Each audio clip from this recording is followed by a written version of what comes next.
Hey everyone, I'm doing my John Maxwell, and I wanted to open today with God's promise. God's promise is, "He who sows to the Spirit will of the Spirit reap everlasting life." So before I go to that, I just wanted to touch a little bit on holiness. So holiness is not being perfect. It says it is letting Him who is holy be in you. So we can't be holy on our own. We can't make good choices on our own. But with God's principles to guide us and God's way, we can make good choices. And Galatians 5:24 says, "Those who are Christ's have crucified the flesh with its passions and desires." One of the things that the exorcists talk about, and the people that do spiritual healing, is to avoid the near occasion of sin. So I'm going to expand on that when I look at the John Maxwell, but I just want you to keep that in mind. Because when people become possessed, it's because they have made certain choices that have led to that. Some people even invite that in. Other people, they do it and they offer it up as a suffering for Our Lady or for Jesus's passion. But most of us, we resist it.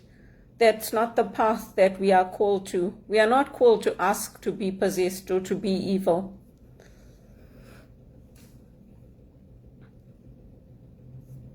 And I just wanted to read a little bit from this book. It says, "Lord, you have said in your word that you did not call me to uncleanliness, but to holiness.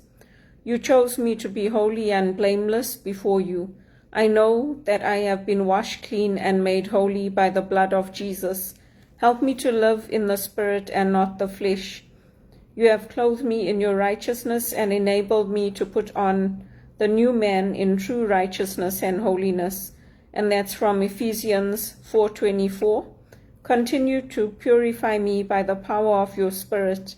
Help me to cling to what is good and keep myself pure." So that's a beautiful thought for today, and it's from Stormy Orman's The Power of Praying. Now I'm going to do my John Maxwell. So the question for reflection today is, are any of these signs of trouble present in your life? So I'm going to cover what he's talking about there. This is day 2. And there are always signs when a leader is not on solid ground.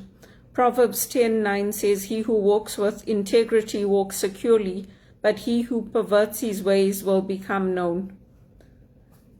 So Samson, we were looking at the story of Samson in the Old Testament, and Samson had time to turn himself around, but he didn't. And that's from Judges 14-15. It's a story about his poor character, about how he was put as a judge of Israel, but he did not judge or rule wisely. He had impetuous behavior. He had negative behavior that caused trouble in his relationship with God and his leadership of people. And John Maxwell tells us no leader ends up out of bounds without first passing signposts that indicate that he is straying into dangerous territory. And then he looks at signs of trouble. So failure to address glaring character weaknesses. So Samson struggled with sexual impurity, but he didn't try to restrain it. In fact, he just went out and he demanded what he wanted. Whether it was prostitutes or whether it was mistreating women, he just demanded what he wanted and he went ahead and do it. And he requested a Philistine wife from his parents because he said, "She pleases me well." So isn't that what's happening in our culture today? If a man sees you and says, "I choose her," the woman has to say yes. Isn't that what happened to me? And how many years has this gone on? Oh, he likes her, but nobody would tell the police, "I don't like him." in my harassment case. I begged everybody, including my family. Nobody would do it for me. So how filthy is that? How evil is it?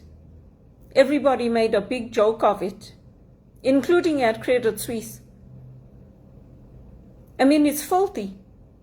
Just because a man likes you doesn't mean that you have to say yes. Even in the olden times, even in biblical times, we didn't have to say yes. What is happening in Israel with all this Hamas and all that, where they're taking these women and they're raping them, making them bathe in front of them, and then pointing a gun at their heads and telling them, come out of the tub now, I want to have sex with you. I mean, what type of evil is that? It's about control. It's disgusting.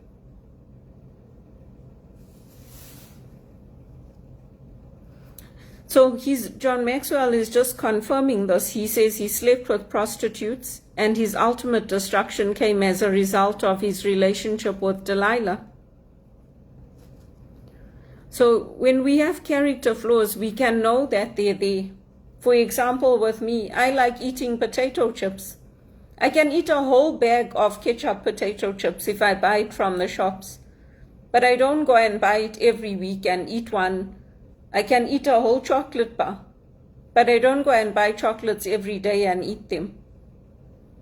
We have the ability to control our flaws if we want to, and to ask for God's help to control those flaws. The second thing that John Maxwell says is that leaders who are like this, they count on deception to safeguard themselves.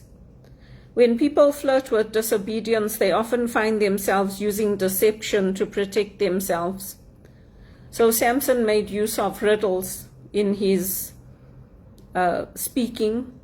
He stepped over the line of obedience by having an affair with Delilah, and he out and out lied. He lied to her 3 times about the source of his strength when she asked him, where's that strength of yours coming from, to protect himself. And he twists the truth. So it's a sure sign that he was in trouble. And in the Bible, we are called not to be unequally yoked. So I know today people marry into different religions and people accept it, and that's fine if people have a way to navigate it. I have friends who have married into different religions, Christian and Muslim, Christian and Hindu, Hindu and Muslim. If they find a way to navigate it, that's good for them. But in our tradition, we do not marry outside of our Christian tradition. And when people come and propose to me or make proposals to me that are not in my Christian tradition, including in my own family, I get very, very upset because I've already made it clear that I'm not open to it, and still it's being presented as an option. When my mother went and asked people in the Muslim community if there was someone who could marry me, I was very offended. Very, very offended. First of all, I'm a spiritual director, and she knows that. She came to my graduation. And secondly, don't make arrangements for me without speaking to me. Speak to me and ask me. I'm not a child. Ask me. If you say, oh, do you know, I know this person, do you think you would be interested? Then I can tell you, don't treat me like a child. And then say, oh no, I was joking, or oh no, she's so serious. It's my life on the line. And even when I went to the Hindu temple in Kwekwe, the priest there asked me at the Hindu temple, he said, I've got somebody, are you interested in getting married? I said, is he Christian? He said, no, he's Hindu. I said, oh, and do you expect me to convert? He said, yes. I said, well then, I can't convert. I said, I'm a spiritual director and also I'm Catholic. And if I have children, that time I was still getting my period. I said, if I have children, would you expect me to bring them up Hindu? He said, yes. I said, no. Then I'm not open to it because my faith comes first. And I'm not open to having my children be Hindu. So he accepted it. He said, okay, you look like a nice woman, so I just wanted to ask because I know the family and I've heard good things about you, so I just wanted to ask you. That's perfectly fine. And then the third point John Maxwell makes in this is that when there are evil leaders, they act impulsively and impetuously. So Samson chose his wife rashly. He didn't consider the possible consequences of marrying outside of his community, and he posed riddles to the wedding guests, and he didn't reveal the answer to them. He revealed it to his Philistine wife. So the control of his temper was something he battled with, and it was a danger to himself and to others. We've had so many scandals here in Canada. We've had people in the Liberal Party who they had sex in the office, or they posted photos of themselves naked on the internet. Who wants to see that? Really, you are political leaders and you're putting photos of yourselves naked? Do you think that makes us look up to you? For most Canadians, it doesn't. Or you're taking drugs and you're having a party and you're putting those photos on the internet. Do you think that makes us look up to you and say, oh wow, I want my child to go into political life? For most of us, it doesn't. Most of us are not interested in seeing that kind of thing, and we don't support it. The same way we don't support marijuana shops. And then John Maxwell brings the fourth point: they misuse their God-given gifts. So Samson possessed immense strength and godly anointing, but he took both of those for granted. He used to play games for his amusement with them, and his father-in-law gave his wife to his best man. So Samson had exploited what God intended to be used for the deliverance of his people for the purpose of personal revenge. Again, there's a sin happening there. The father-in-law is taking his wife and giving the wife to the best man. Can you see how debasing that is? For a best man to hurt the wife of his friend. Can you see how cruel that is?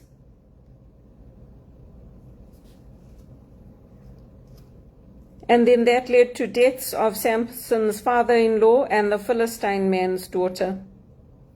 God gives his gifts for his own purpose, not for us. It's to fulfill his plan on this earth. The gifts are always greater than us who possess them. They are God's gifts that are invested in us for us to use. Like that parable of the talents, where the one person uses the talents and gets 50 times more. Another person gets 25 times more. And the other person buries the talent in the ground and says, oh, I don't want to use it because I was afraid.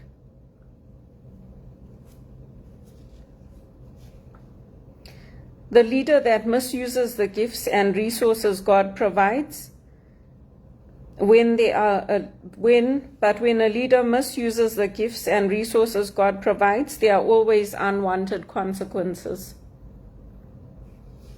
And the fifth point is that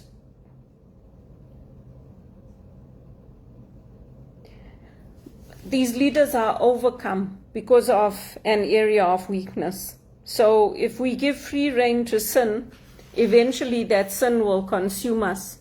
It will eat us up.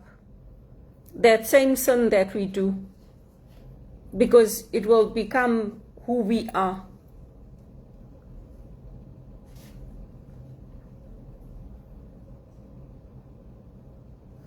So Samson used to deceive people, and then he landed up being deceived. He used to seduce people, he landed up being seduced. He toyed with her, knowing that she was working for the enemy. And she got the better of him, enticing him to tell her all that was in his heart. So she used a lover's trick to get it out of his, what was it that was giving him all that strength. And that's how she did it. That's how she overcame him. It's a dangerous game which he lost, and it cost him everything. So some people believe that their private imperfections won't have public consequences, but they always do. Leaders cannot escape who they truly are. What they do in the dark comes out in the light. So again, that's from Scripture. Because Jesus tells us in the Bible, don't be afraid to, whatever you do in the dark, you must be able to do it in the light. And he's always telling us, don't be afraid. It doesn't mean that we do not have fear sometimes. Of course, there's a fear that is healthy. Like if you see a dangerous animal, you're not going to put your car window down and hug the lion. The lion's going to bite your head off. Unless you're really stupid. The lions know how to open the doors in Africa. So unless you're really stupid, you're not going to put your head out and say, come here and hug the lion.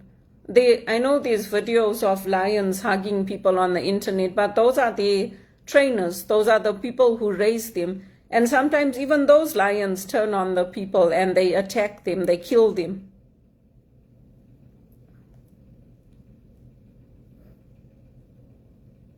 If what we do is good, it builds up our character.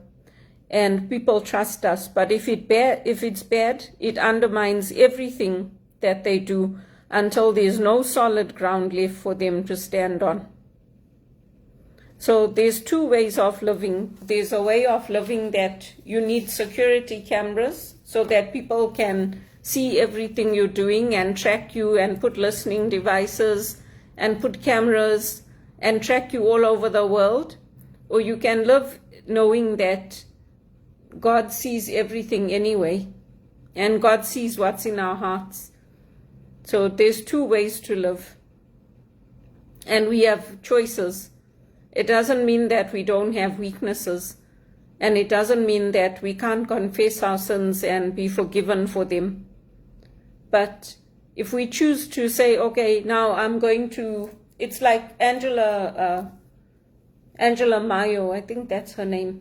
She used to run a brothel because she was sexually abused when she was young, and then she became a madam. She ran a brothel. Or what about these big executives that we had, that man and woman from New York? They used to take these girls and tell them to massage them, and then they used to have sex with them. Then that guy went to jail. 60 Minutes Australia had him on. I can't remember his name.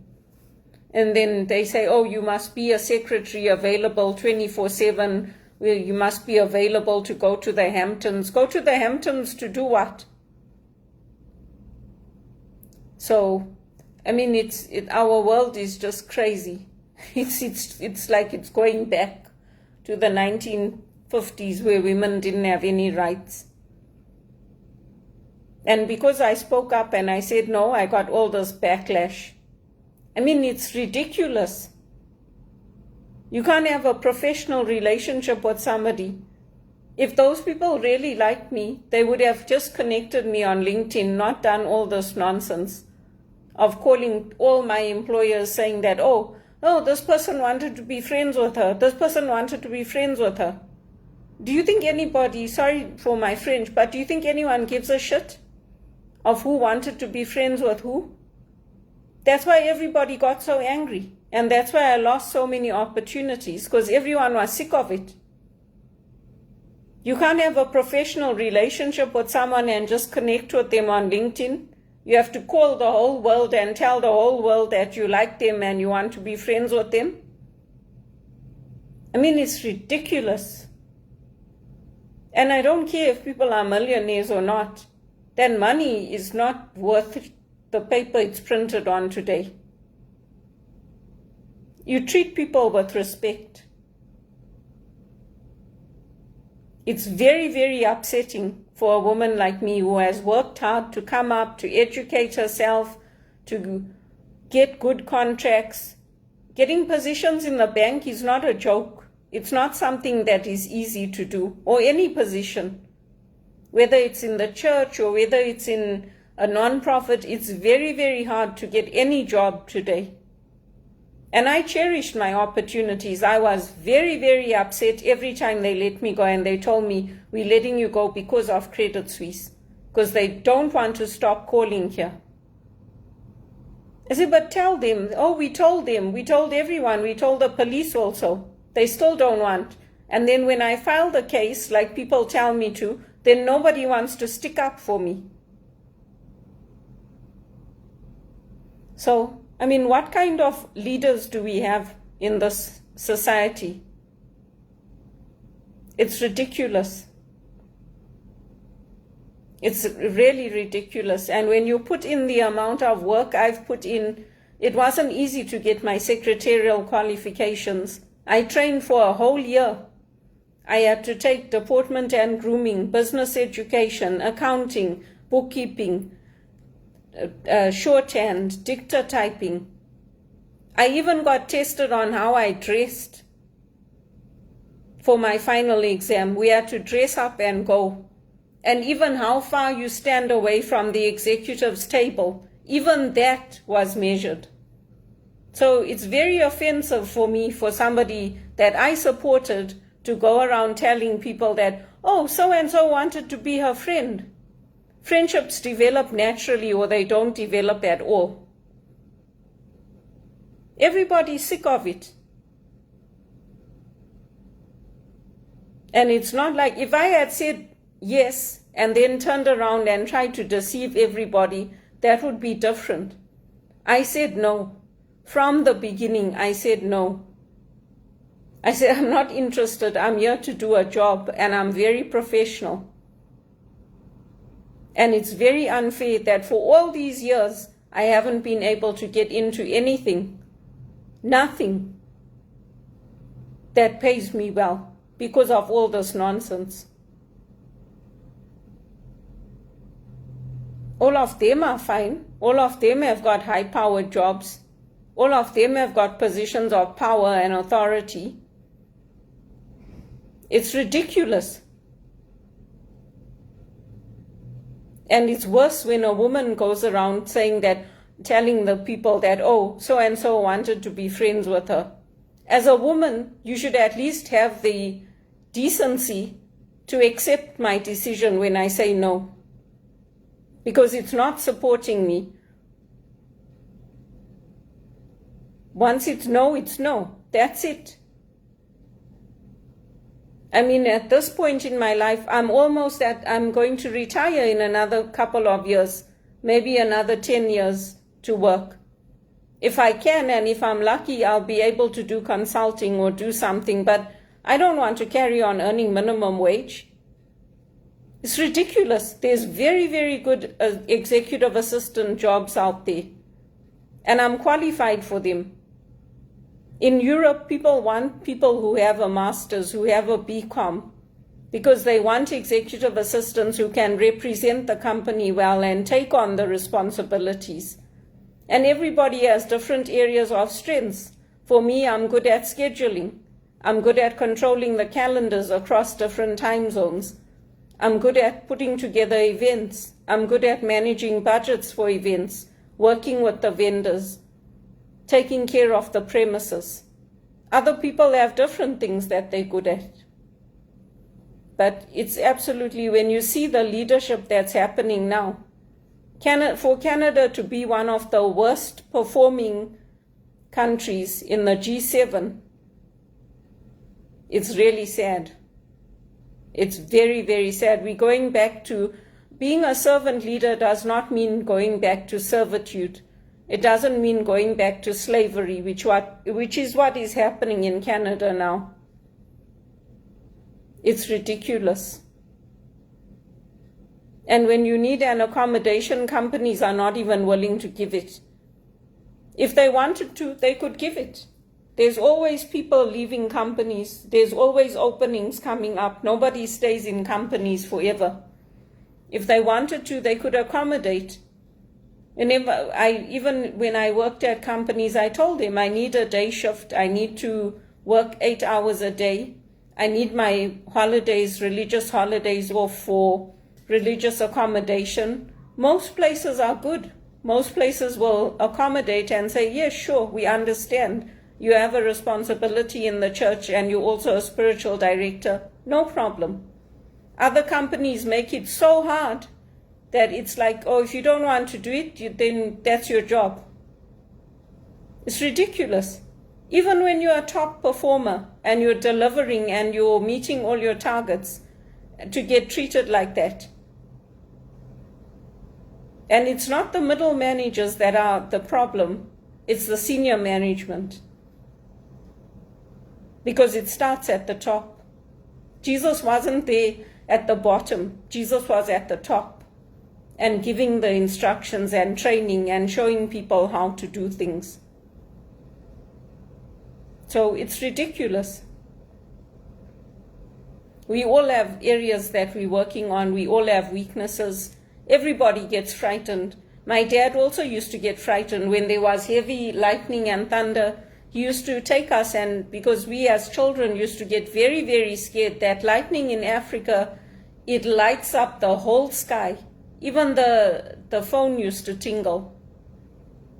It used to make a tinkling sound because the lightning and the thunder was so bad. We used to get very frightened. He used to take us and make us sit with him in between the closets. And it's not a joke. When people get frightened and when people have fear, it's not something to make fun of. It's not something to be careless about. If you want to make fun of something, make fun of your own life. Make fun of your own situation or your own body. Don't make fun of other people. It's not nice. And don't speak ill of the dead. They're dead and gone. If you want to say anything, say something nice about them. Because it's not nice. If you're relaying something that is to help others, like with the story of Samson, and it's going to prevent somebody getting hurt in the future or taking a wrong path, then use it as an example. But, we can make choices in our lives. We don't have to be like Samson. And we don't have to go into the situations that he did, being revengeful, being somebody that goes after prostitutes. There are other women who were abused when they were young, and they took that and they turned it around. They made successes of their lives. They did not open up brothels. There are singers that have done it. I can't remember their names right now, but there are movies about it. And they're African Americans. There are women that in the churches, how they used to, these young guys used to come home and then say to them, oh, I want to show you how to love. And then they would rape them. That's not love, that's rape. And then, I can't remember, it was one of the singers, her dad took her and he took her into singing and she became very famous. But those are the lessons for us to learn, and those are the lessons for us to teach as John Maxwell speakers and teachers. And we are all different. There are some who are very enthusiastic and they very much, oh, we're your friends. I'm not like that. I'm very serious-minded and I am not your friend. Even when I'm a spiritual director, I'm not your friend. I'm there to listen. I'm there to help. I'm a friend in the sense that, yes, I have a listening ear and a listening heart, but we have boundaries. It's a practice, it's a ministry. And there are some of us who, yes, over time we have become friends. There are Jesuits who I lived with in South Africa that, yes, they are my friends. But it's a ministry and I should be treated with the respect that I deserve, not be treated like I'm a prostitute. And not be treated with disrespect. Because at the end of the day, I don't treat people that way. People swear at me, shout at me, and people think it's funny. And when they're on the receiving end, then it's not funny anymore. I do it now because I got tired of it. It's very, very upsetting. If I had to do it over, I would have probably gone back to Zimbabwe. Because this is not the life I came here for. To constantly be unemployed, out of work, have the stigma of unemployment, and to be so highly qualified and have so many good skills, and to have a personality where I can hold a job. It's very, very demeaning. And I'm tired of the stigma. I'm tired of always being the unemployed one, always being in minimum wage, always having contracts in because Credit Suisse don't stop calling and people don't stop putting calls through so they can listen to my voice. It's disgusting. Absolutely disgusting. And I pray that it changes. And if God has to remove me from here completely and take me to a different country, I hope He does that, because it's sickening. Women take their lives, women and men take their lives because of this kind of harassment. I'm lucky. I've got my health, I've got my family, I've got my faith. I turn to that. And I'm also sick of it. They better stay away from me. Because like I said, I told them God would punish them, and God sure did punish them. That bank closed. So this is not a joke. God looks after the faithful.